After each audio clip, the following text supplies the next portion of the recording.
Welcome to the Tech Talks Daily Podcast, where you can learn and be inspired by real-world examples of how technology is transforming businesses and reshaping industries in a language everyone can understand. Here is your host, Neil C. Hughes. Welcome back to the Tech Talks Daily Podcast. Now, I recently read about an incredibly cool company on TechCrunch, and they're a startup that manages e-commerce logistics and fulfillment for a variety of brands and have raised 18 million in Series B funding. And essentially, Whitebox is on a mission to empower brands with a modern commerce platform for omni-channel retail success. From factory floor to front door, they help brands seize every opportunity. But how do they do this? And what is the role of technology? That's the topic for today's podcast. So buckle up, hold on tight, so I can beam your ears all the way to Baltimore so we can speak with Whitebox CEO Marcus Startzel.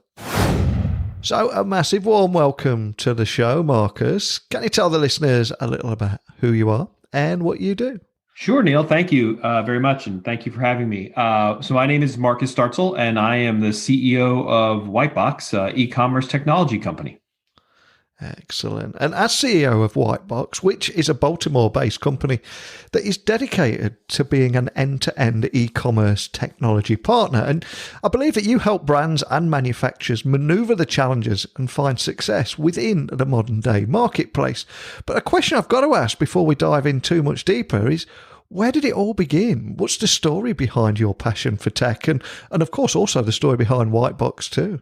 Oh, for sure. Yeah. Where did it all begin?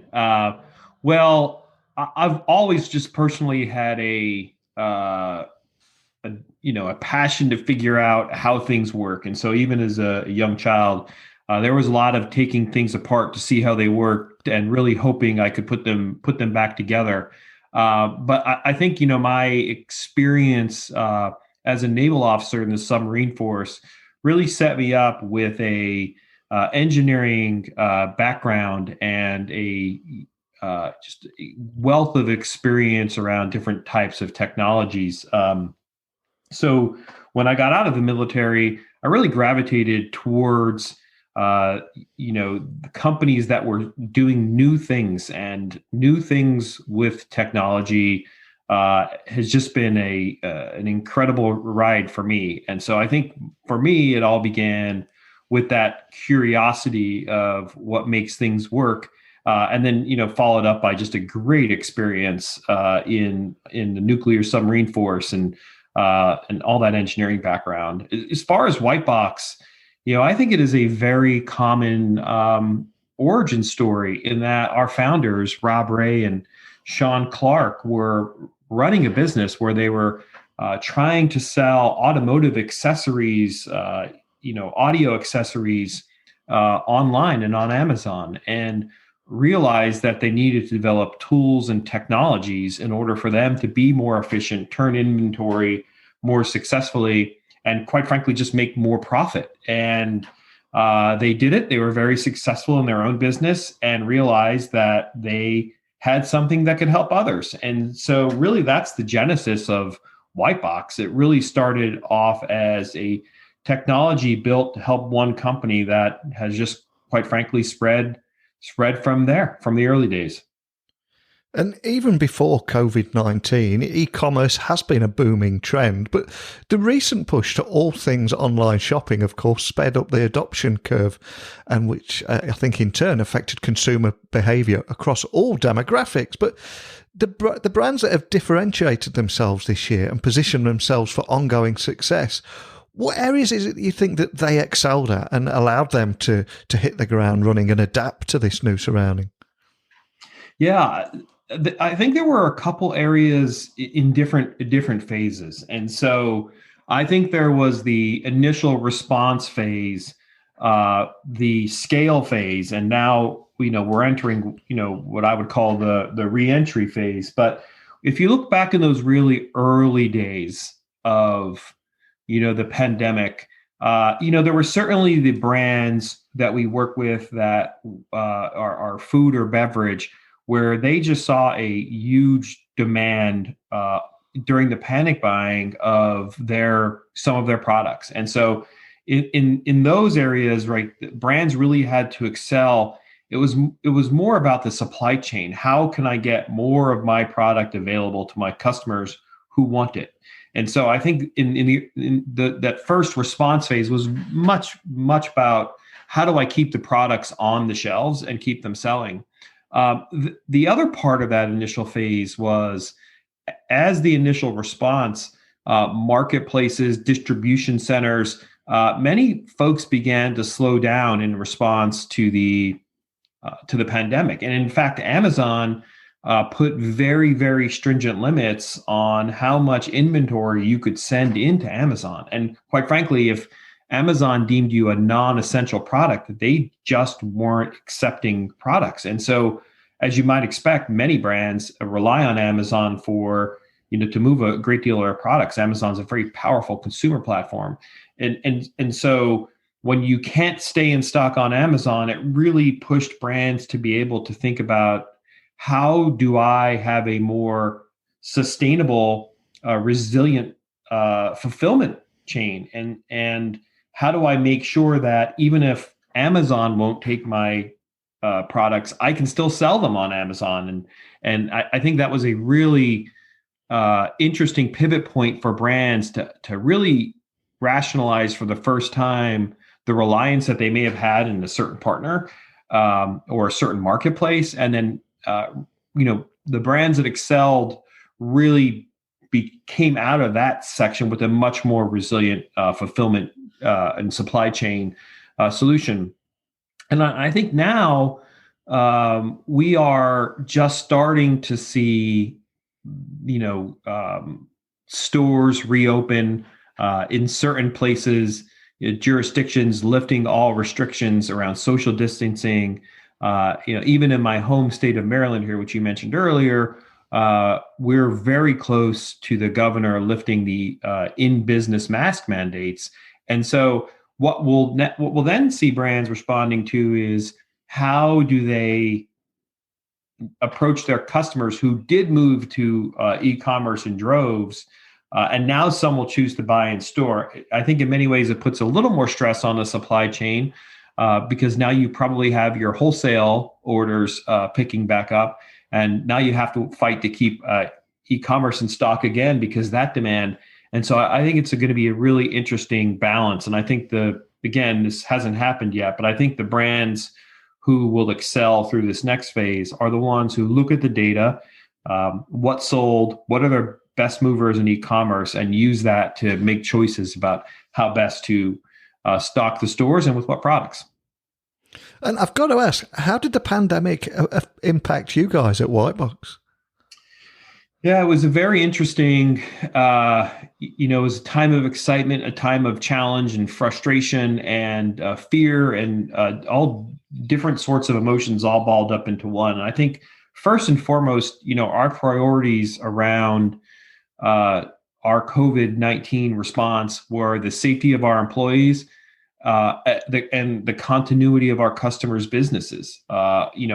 Brands relied on us to be able to fulfill, as an essential business, a lot of the food and beverage orders, and then the non-essential orders as well. And so what that really meant is we had to be very aggressive in our response to COVID-19 to keep our employees safe, but then also ensure that continuity through, a great deal of social distancing, many different types of sanitation, and all of the items. And basically, we followed the CDC guidance here to guide us the best way forward.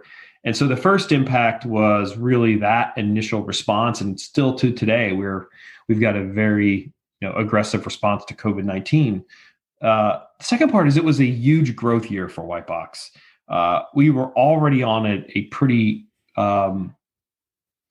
a pretty significant growth trajectory, and COVID-19 accelerated e-commerce adoption, which accelerated our growth rate. And that, I think, has been a huge impact on us in both a positive and negative way.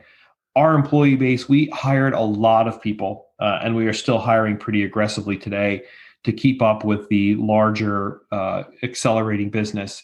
And then also, I think that we experienced some growing pains around that rapid increase in volume and how to be able to hire fast enough, develop our technology fast enough to be able to ensure we delivered on the promise of our customers.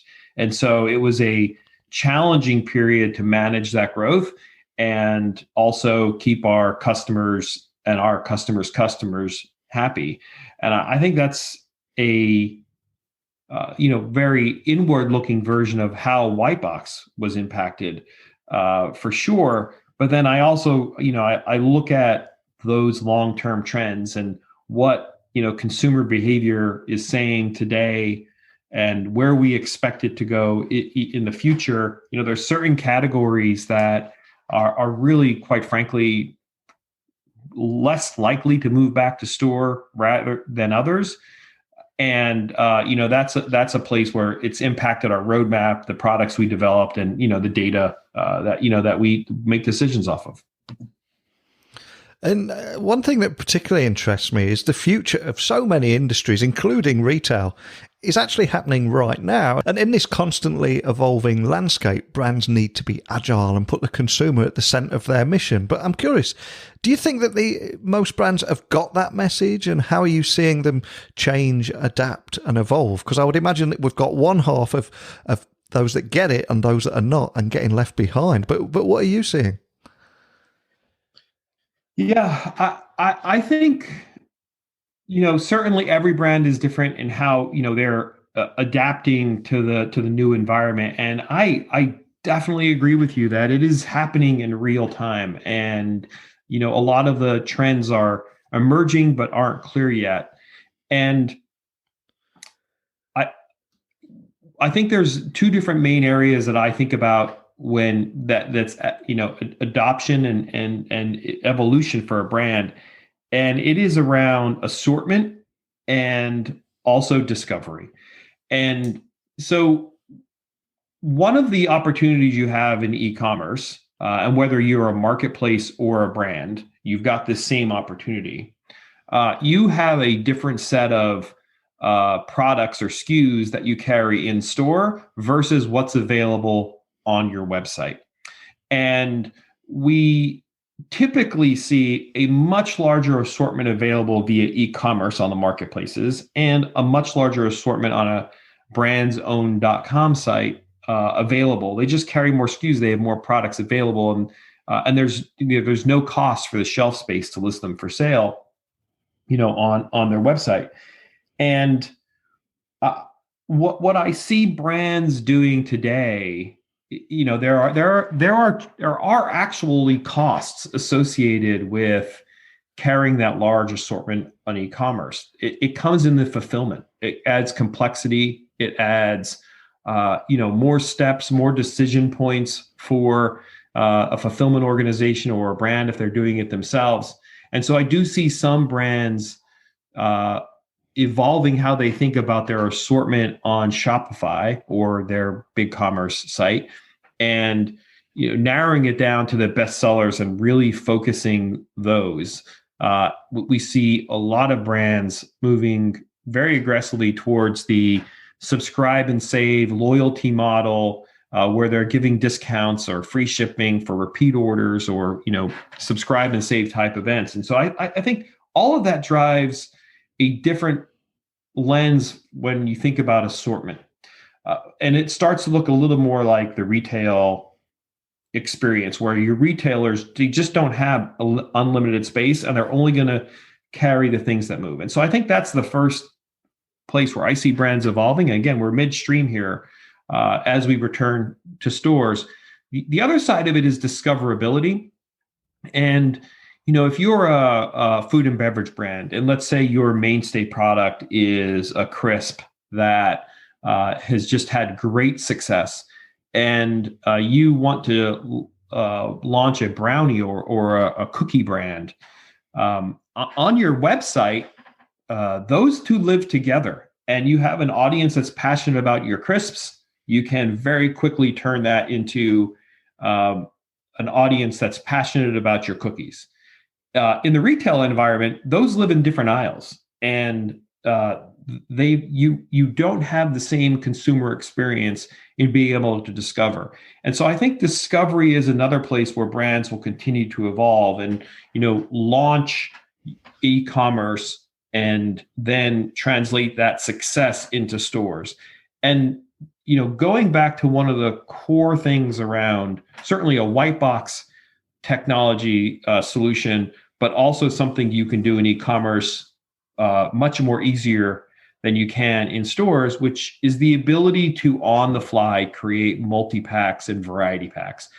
And that evolution, I think, allows brands to figure out what products sell, how they sell together, and then move that knowledge into the stores. And so, you may launch a chips and cookies value pack on your website that sells like gangbusters, and without ever having to prepay for the packaging or creating those assortments or the experience, you already know whether or not it's going to sell. And so I think using e-commerce as that engine of what's going to work before I make the investment in the physical stores has been an e-commerce advantage for a long time, but I really think in this return to store phase, it allows us to really understand and use that data to make it more effective for brands as they go back to the stores.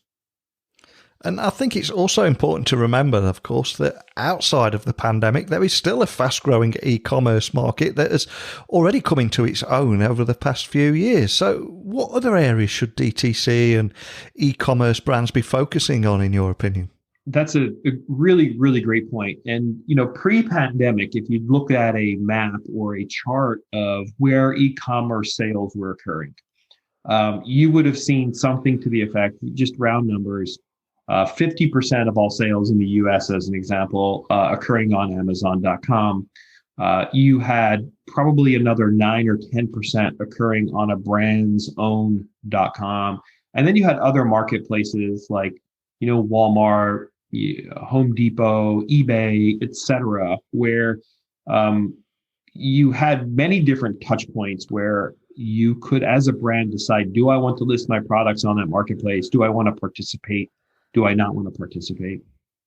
And the fast forward to, post-pandemic, or even ignoring the pandemic for a second, that was already changing, with Instacart, Snap, Facebook, and others launching shopping experiences or getting into the commerce game. You're already competing a little bit for where do I want where is the consumer going to choose to make the purchase, and am I going to be there to sell and be able to fulfill at that level? It's really what we call modern commerce, which is this consumer-driven choice economy where the consumer gets to choose what they buy, when they buy it, how they buy it, and from what marketplace or website or store they buy it from. And the brand has to be there if they want to make that sale. And so when you think about that marketplace expansion, without COVID, it was already happening and creating additional problems for the brand. When you now think about what has happened with COVID, which is a whole new group of people who never bought on Instacart before, bought on Instacart, and now recognize there's different elements that you can, different places you can purchase from that you didn't even know about before. It creates this need for a brand to understand the value of the marketplace and then how to put in place a solution where they can not only even be there when the customer is about to make the sale, but then also have the ability to fulfill that order. And so I think even outside of COVID, that is a trend where the customer chooses to buy from is going to continue to fracture and splinter. And from that perspective, there's just a lot of choices on a brand of where they invest. And the truth is you can't invest everywhere. Otherwise, you spread yourself thin. And if you don't have the right fulfillment solution, then you're out of stock and you can't inventory pool in a way that is extraordinarily valuable. So that I think is that fracturing of the consumer purchase point is the other trend even without COVID, that is really, really easy to see. And something else I wanted to highlight was under your leadership, Whitebox raised a seed round of 2.6 million in 2017, a Series A investment of 7 million in 2019, and a Series B funding round of 18 million back in 2020 last year. But I've got to ask, how is this funding helping you move forward as a business? Is there anything you can share on that?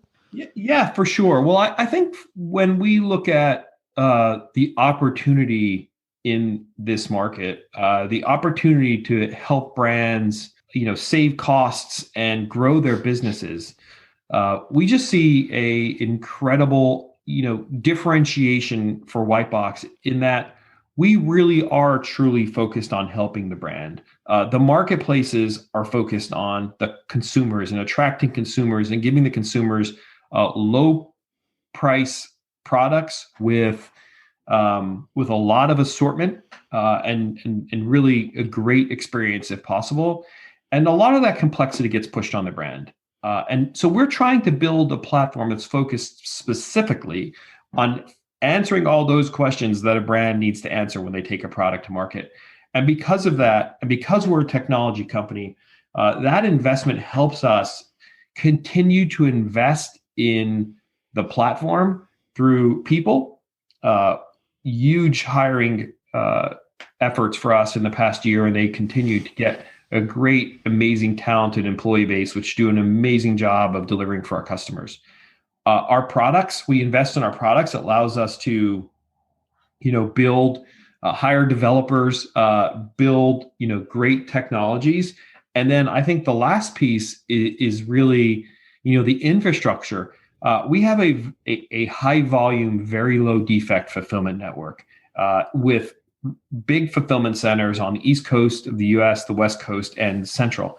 And that investment ahead of the actual business, because of the path we see of growth, just brings in funding. So quite frankly, the funding at the base level allows us to pay the bills while we're growing quickly. And then on the other side of the fence, it usually brings a wealth of really smart people around the table. And if there are any startup founders listening at the very start of their journey, is there any advice that you would offer to them that are listening and trying to learn more or exploring how they too can obtain and secure funding? Is there any advice around that you would offer? Yeah, I think I would give a couple pieces of advice. Is like, one, it's never too early to start forming relationship with a potential investor. The more comfortable an investor is with your business, the more they know about it, the more they've been able to experience the value that you're creating. I think it's much easier to get over that. Do I trust this company as a good investment barrier, which is really the main aspect there. And do I believe I can make money off of my investment in that company? And so I think that's probably the first thing, is spend a lot of time, even if you don't need investment, in spending time with investors. I think that's probably my main thing. And the second thing is talk to a lot of people, because there are definitely different investment companies with different investment theses of what they think the market is doing. And quite frankly, even if you decide not to take an investment, or an investor decides not to invest with you, a lot of them will share with you where they see the space going, the particular industry you're in. And obviously that information is very valuable. Fantastic advice. And what's next for you and Whitebox? Is there anything in particular that excites you about where emerging technologies will continue to take us? Yeah. So for Whitebox, I hope we're on the path of continued growth with great brands trusting us with their e-commerce businesses, and their brands actually in our hands as we get them to the end consumers. And so I think a lot of growth for Whitebox. When it comes to technologies and developments, one of the things that I'm really excited about is our Omnify platform. We developed it last year. We have a very unique data set and a very unique solution set when it comes to brands, because we are not only selling on behalf of brands, helping them with their ads, their content, their keywords, winning the buy box, their strategy around, what to sell, how to sell it. We're helping them there. We're also helping them fulfill their orders.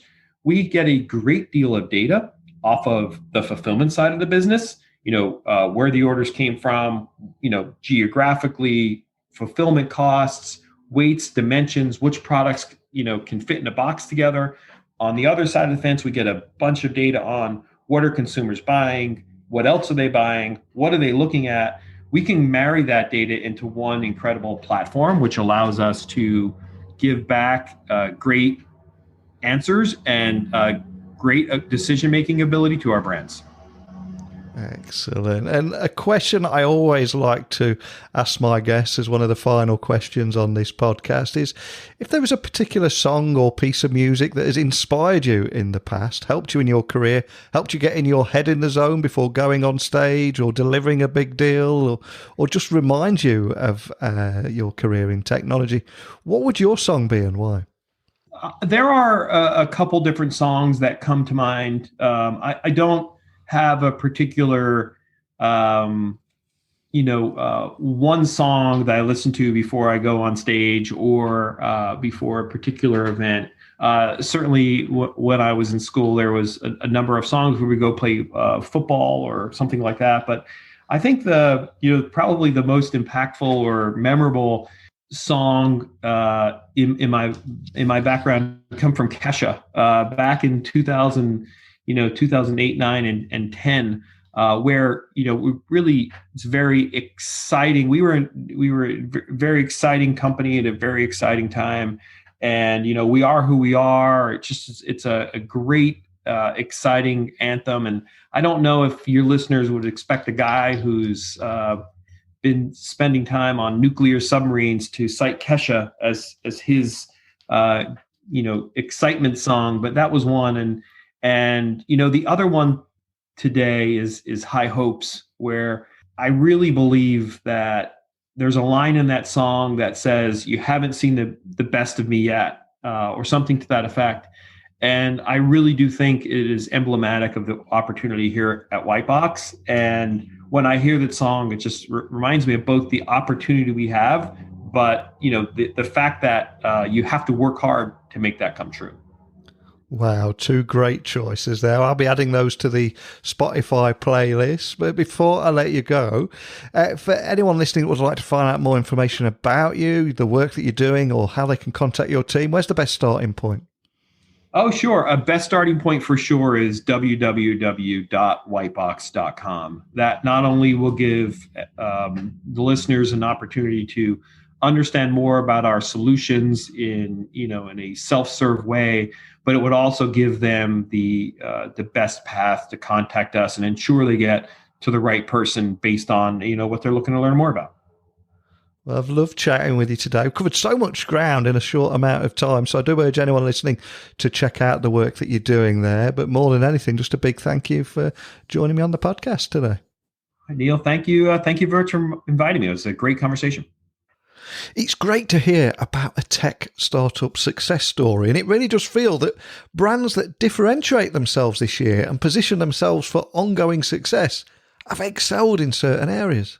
And I love how they are using tech to help brands exhibit flexibility in operations and their existing processes so they can change and adapt and meet their customers' needs. But what changes have you seen in the industry? Please email me, techblogwriter@outlook.com. My website is techblogwriter.co.uk. I'm the easiest guy in the world to find, so please send over your experiences and insights. But that's it for today's episode, so a big thank you for listening. And until next time, don't be a stranger. Thank you for listening to the Tech Talks Daily Podcast with Neil C. Hughes. Remember, technology works best when it brings people together.